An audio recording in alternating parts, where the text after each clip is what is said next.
Cartoons, the animated frontier. These are the voyages of the Cellcast podcast.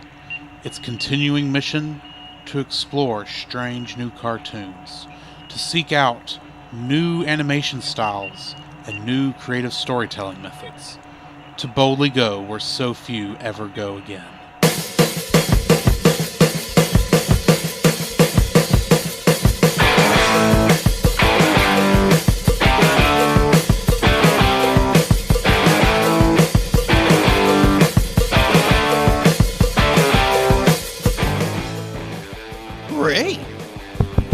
Am I wrong? Okay. This podcast is a part of Christian Reek Central Network. Wrong. Hey, Scoop, what are you doing, man? I don't know. I'm supposed to be reading an ad. All right, hold on. Give me it. Okay. All right. This podcast is part of the Christian Geek Central Network at ChristianGeekCentral.com. Hello and welcome to another episode of The Cellcast, The animated series. Joining me today is a man who just wants to compete, Jacob. Why, thank you. Like our co-host, a man who's just got to get his game face on. Welcome, Drew. How are you doing, Jacob? So, ladies and gentlemen, we are, of course, still reviewing the animated series Tangled, the series. And today we're on Season 1, Episode 4, Challenge of the Brave, which aired originally April 14th, 2017. It was directed by Tom Caulfield and written by Ricky Roxburgh, with story by Bo Coburn and Dana Terrace. This episode guest stars, of all people, Danny Trejo as Wreck Marauder. That makes sense now. Yeah, it's Machete. Machete, yeah. Summary for this episode. When Rapunzel catches Cassandra practicing for the Challenge of the Brave, she decides to compete as well. That is the shortest summary I had on where I pulled. Wow. Trivia for this one.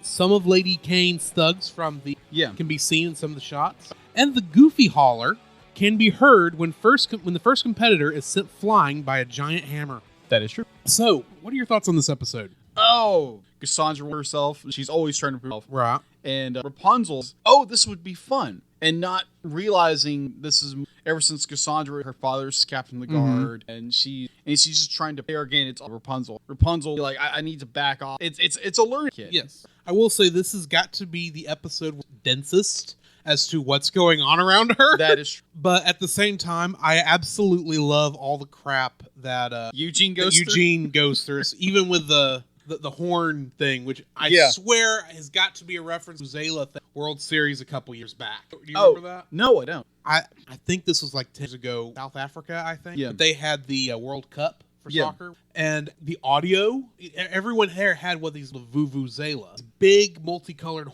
And every time they were, throughout the entire, from what, I don't watch sports person, but I saw clips. Okay. And every clip, you heard these horns all over the stadium going off the entire time. Because people would just blow into them. Yeah. And that's kind of what it reminded me. Plus, how do you think the VIP section is the one farthest away from everything? Well, also, Flynn or Eugene, he's not the brightest bulb on the, he's intelligent, but he's not.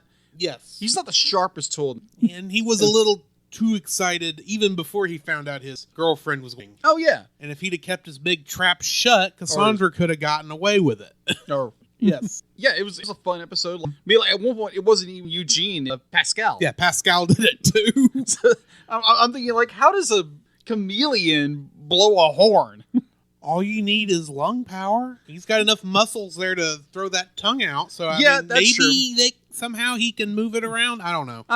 This was very much a comedic episode. Agreed. And to some degree, I think I would consider it filler, except that we learn more about the characters, mostly Cassandra, because this is really Cassandra's first episode. Yeah, that is focused on her. Right. Because up until now, we've had Eugene's had a cup one, Rapunzel's of course had two. Yeah, and Eugene's already two. So this is really Cassandra's episode, and this is the one that I don't know. It gives you an insight into how she thinks. Because when you think about it, Cassandra is kind of a weird character. She's Rapunzel's lady in waiting, which means she has to be petite and proper and all this stuff, and yet she goes out and kicks butt on the weekend because she enjoys having fun and getting into dangerous adventures. Yeah. Also, I see that as more it's her frustrations of Yes. be like all of the really she had, and she really Yes. and so like yes, I want to have it there, but at the same time, I'm venting by throwing and destroying things.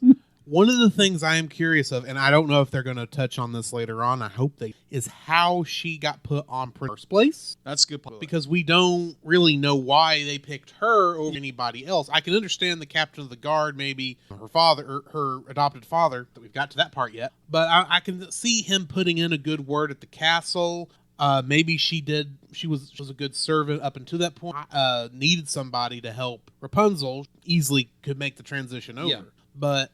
And also, I can say Cass would be proved. Plus, you think about it from Cassandra's perspective. A princess who's disappeared for 15 years, Yeah. I believe it was, who didn't know she was a princess until about 6 months prior, just not only went around town, discovered who she was, fought off an evil witch that stole her in the first place. Yeah. Although I don't actually call Mother. Well, in some missions, she was. Right, but fought this person off with the help of her boyfriend, who happens to be a thief, Flynn Rider, who obviously you can't trust. Yeah. But, and she has all these friends from the Snuggly Duckling. She's expecting, even if none of this goes good, even if nothing good happens, this is going to be fun and adventurous for me, which is why I think she would have adopted Right. first. But I am still curious how all that actually happened. And I'm hoping later on, I'm hoping in this, because from what I understand, is all in the Kingdom of... Yes. I'm hoping that would be when we finally we would get her side of the story, but maybe we won't get that till later. Who knows? Yeah, the time they're gonna be like, I've only seen